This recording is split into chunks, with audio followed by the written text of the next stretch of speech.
see there's increasing awareness about the locational privacy, right? For example, if I say, Steve, what's your social security number? They'll say, who are you? Why you ask me this, right? But if I tell you that Google, Apple, Facebook, or something have been tracking people's spatial profile, temporal profile for a long, long time, right? Many people are not even aware of it. Some people are aware of it, but not as concerned. But there is an increasing understanding that actually, if you know someone's spatial temporal profile, that people can infer a lot about you, right? So the attention to locational privacy, I think, is increasing. Yeah. So that's one thing, is for people to pay attention to this, right? But secondly, we actually did a study on if we were to preserve this locational privacy, right? There are many techniques that can do that, right? You can mask your location, right? So instead of giving a precise GPS location, you can put, say 200-meter buffer on this, or 500-meter buffer on this, right? You can have different degrees of privacy preservation of this.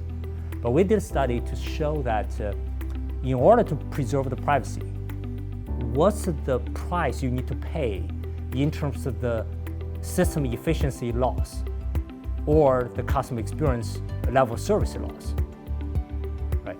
So we drew the frontier of the trade-off between privacy, locational privacy, and the system performance, right? So therefore, we can be explicit on this, where you, in a way, once you know that, if you're a business, you can treat this as a differentiator from your competitors, right? Say if one of the service, let's say, consider I'm running a different, shared mobility service than Uber, right? Then if this service can protect the customer privacy to a much higher degree, that can be a very interesting business differentiator in this, right? You could also accommodate different levels of people's preference on this.